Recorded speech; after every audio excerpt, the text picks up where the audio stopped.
Welcome to Mediumship Moments with Kim Dorham. Join her as she shares her personal journey with mediumship, connects with your loved ones, and discusses topics dealing with spirituality. Hi there. So, energy, vibration, and frequency. These are all collectively the energy that's around you. So how's the body give off frequency? We talked about mechanical vibrations, all of your organs humming along. And they're produced by a physiological process, right? So there's three types of this vibrational energy. As I said, heartbeat, respiration, you're breathing, and then your emotional state. Science is showing the mind-body connection through this documentation of the vibrational energy. So it's not just and forgive my friends on the West Coast, a woohoo thing. It is truly documented through science. In fact, neuroscientist Jill Bilt Taylor, she is a neuroscientist who actually had a stroke. And in her memoir, My Stroke of Insight, she talked about the lifespan of an emotion in the body and the brain lasts about 90 seconds. So that's pretty incredible that they've been able to facilitate or document this emotional state from the body. So how do we get your frequency higher, right? Because the higher your frequency and your vibrational energy, the lighter you're going to feel. You're going to feel this both in your emotions, physically, and your mental well-being.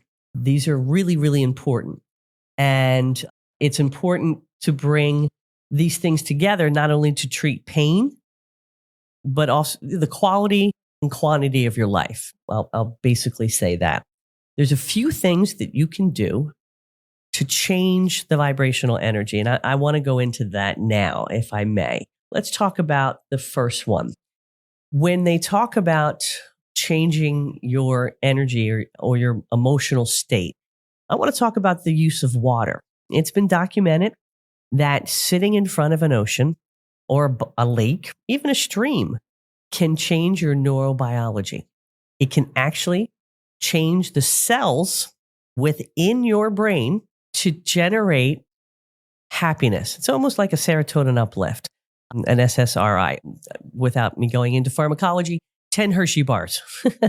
So has anyone out there, we're spoiled here in the East Coast that we get to sit in front of a beach, right? We plop the chair down and listen to the waves, and we feel better.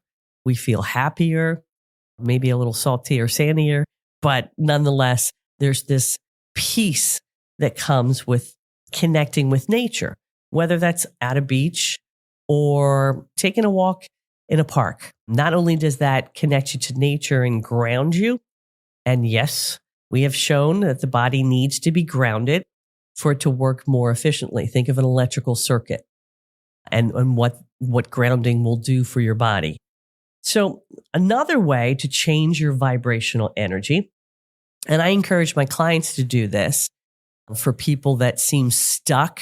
Yes, they play a role in their own judgments and decisions and outcomes, but I often tell people to lift their vibrational energy through creativity. Now, some of us are blessed. My mother was quite an artist. So is my mother-in-law. I can schematically sketch, and when I work on murder cases and missing persons, I do a pretty good job. Others, we all have strengths and weaknesses, but something creative. I don't care if you get an adult coloring book. Yep, I said it. Paint by numbers, fine.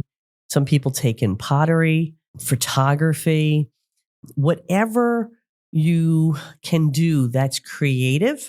It unlocks that energy within the body, makes an energetic shift. So I often talk to my clients about shifting their energy to increase their battery pack, their collective energy around them, and energy brings opportunity. Time and time and time again, I see this. Let's talk about, an act of kindness, generosity. That feeling of making us feel better when we give something back, whether we donate our time or donate financially. That emotional state of giving back lifts your vibrational energy. Another way to lift your vibrational energy is the act of forgiveness. I talk about when your angels cross over, and let's say, just an example, a person sits in front of me and a loved one, an aunt comes through, just example. And so your Aunt Peg comes through and you really didn't like her. You had bad words. She was kind of a curmudgeon on the face of the earth. And, energetically, you just didn't seem to match. First off, when they earn their wings, there's no carry-on luggage. So that energy of how they were on the physical plane is not how they are on the spiritual plane. But more importantly, what I wanted to bring up, James Van Praagh and had talked about this, but this is also in Taos in a Buddhist belief. What other people think of me is none of my business. I'll say it that way. So holding on to anger that, oh my God, can you believe her? She called me a you-know-what. And now you are attaching vibrational energy onto someone else's thoughts or energy. Wrong thing to do. Just what other people think of me is none of my business. Let it go. For others, for some, it's tough. For others, like me, I'm not the type of person, if I don't hold on to something unless it brings me joy. So again, joy is a vibrational energy. What do you do to fill your joy tank? And that's what I call bringing about joy in your life. For me, it's playing my guitar badly. Maybe hearing kids play at the park. Now, I'm not a creeper watching, but I just love the laughter of children. Who doesn't? I mean, truly.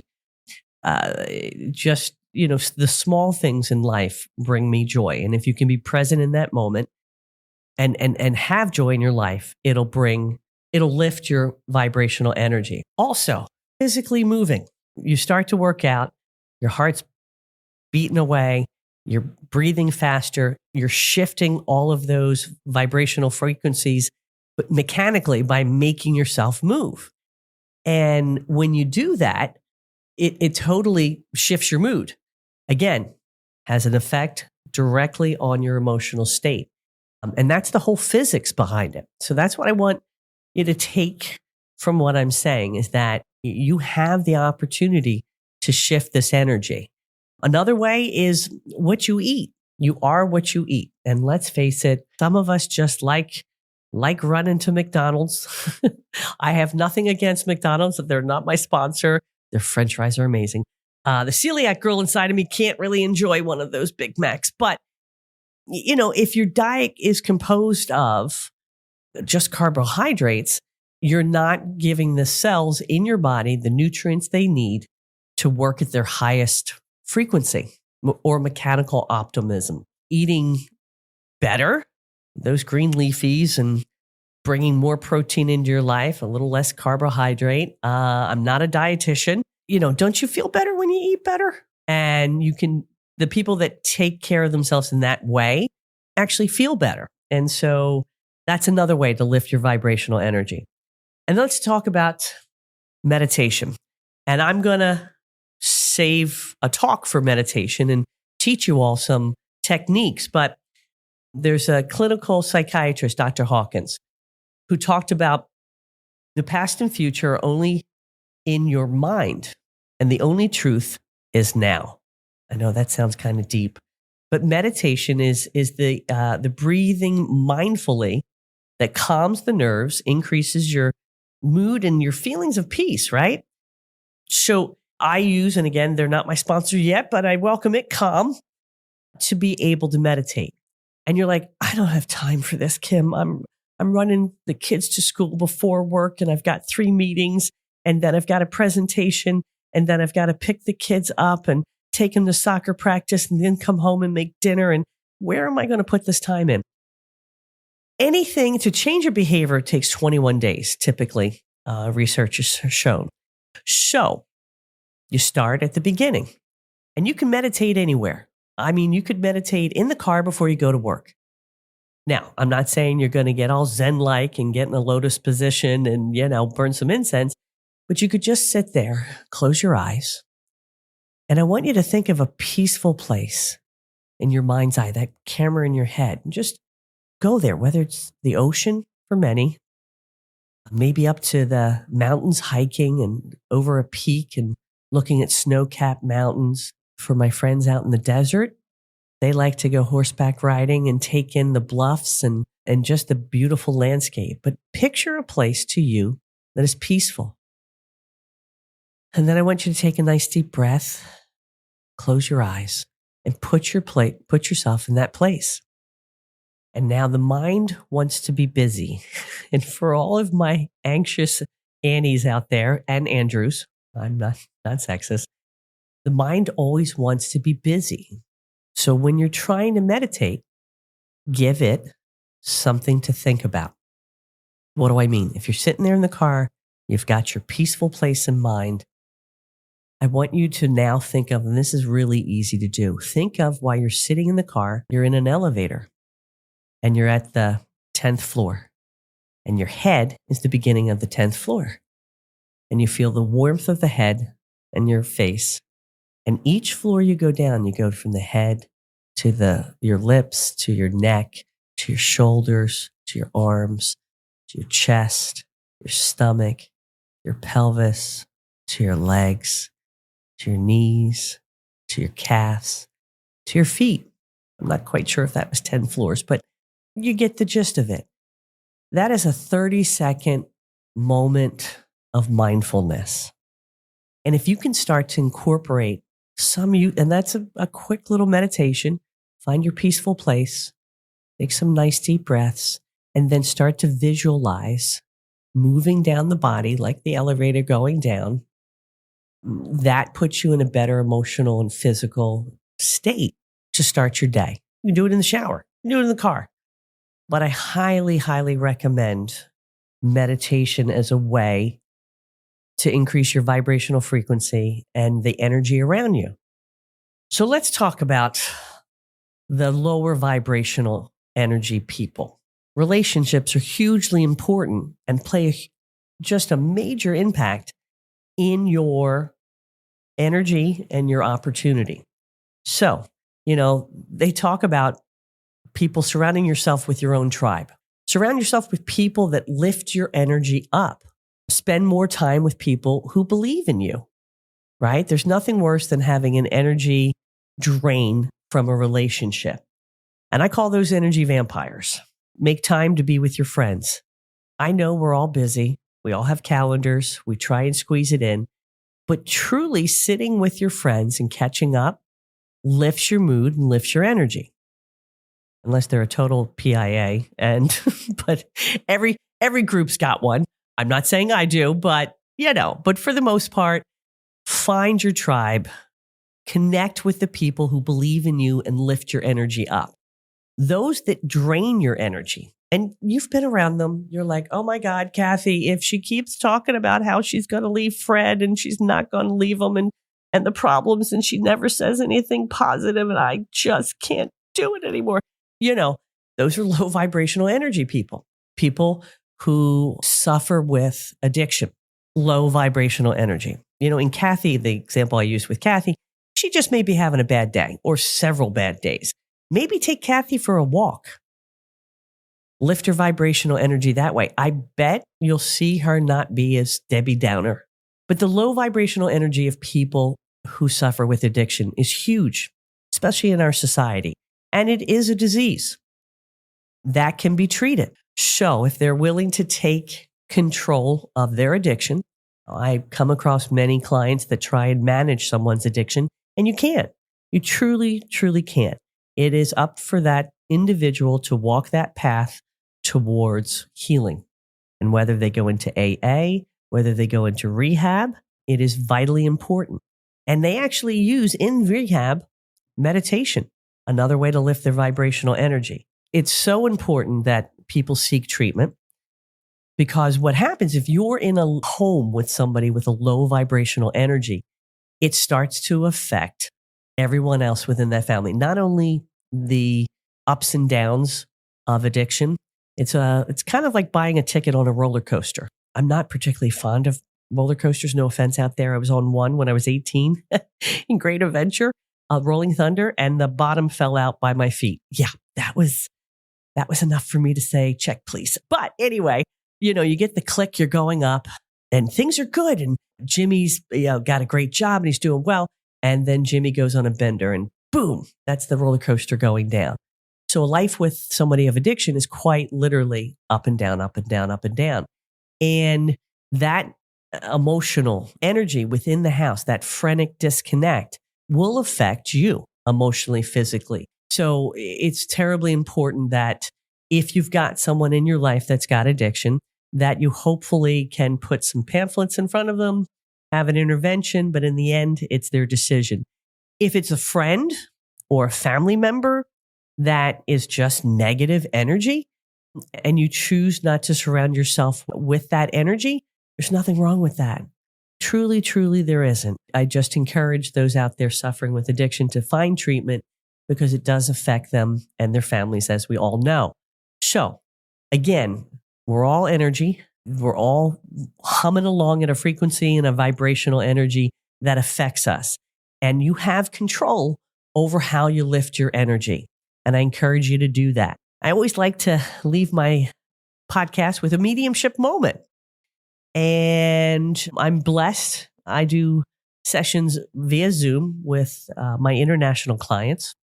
And I had a client recently who was from the Netherlands. And she's an amazing woman.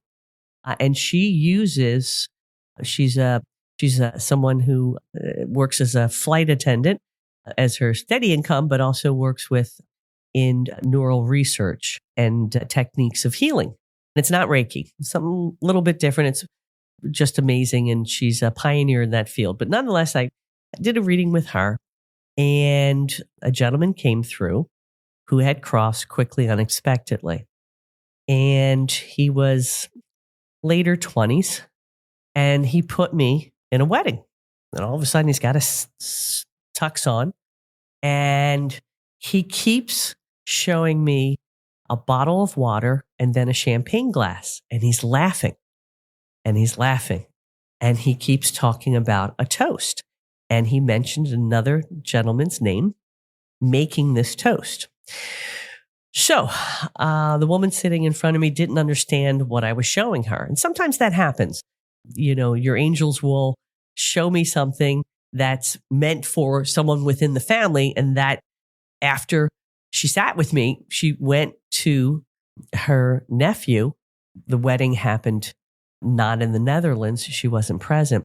And she said, you know, your brother came through and he started to talk about the wedding. And he started to talk about the water, and he was laughing, and he showed champagne, and then he held up a bottle of water, and he was laughing. Well, that was it. The brother burst out laughing and then started to choke up a little bit. It seems at their wedding, the person typically, here in the States anyway, the best man will give a toast. It wasn't the best man who did this. It was his brother who stood up. And they didn't have champagne where they were. They had a bottle of Evian water. And his brother stood up and toasted the bride and groom and talked about his brother, Andre, being there with them in spirit. So I'd like to encapsulate this podcast of energy, right? We've talked about everything from mind, body, your environment, your thoughts, right? So if we use meditation for our mind, it shifts the vibrational energy around you and will increase that battery pack of energy around you, right? You go from 120 wattage to 240. When I see people within the talks that I give or within an environment, I can see energy connecting to other energy. You've seen people, you've come into a meeting, you're at some kind of symposium, and you're just drawn to somebody energetically. Someone who can help you with filming, or that they're helping you with a podcast or whatever. It's kind of like things come into your life energetically because of the energy you put out. The energy of your body, we talked about physically moving it some way, whether it's yoga, tai chi, energy of your environment. I talk about white saging and it's been used for thousands of years to clear the energy of your space, whether it's your home, your office, to lay a foundation for a new beginning. I talk about the energy of the people you surround yourself with, the tribe. So important. So important. Have people that challenge you, but also support you. And those that are low vibrational energy that suffer with any kind of neurobiological disease, encourage them to stay on therapy and medications. People struggling with addiction, get out there and work your disease. Start working with therapy. Start taking responsibility for that part of your DNA that you've inherited. They've actually seen on the strands of DNA that depression and alcoholism are on the same DNA that typically runs in a family. We talk about the energy of your thoughts and keeping them positive, right? Positive thoughts, positive energy. I use music, thoughts to create an environment around me of positivity, and I encourage you to do so. So you're in charge of your energy. Use it wisely. Restore yourself, recharge your battery, go do something fun, fill your joy tank, however you do it. Using those exercises of meditation and moving forward with using your energy, being a little selfish with it, will only help you in the decisions and the path you have moving forward. That's my mediumship moment for today. I encourage you all to keep chatting with your angels because they can hear you. Thanks for listening. Don't forget to subscribe. See you next time for another episode of Mediumship Moments. If you enjoyed this episode of Kim's podcast, check her out on Instagram and TikTok at Kim Dorham Medium.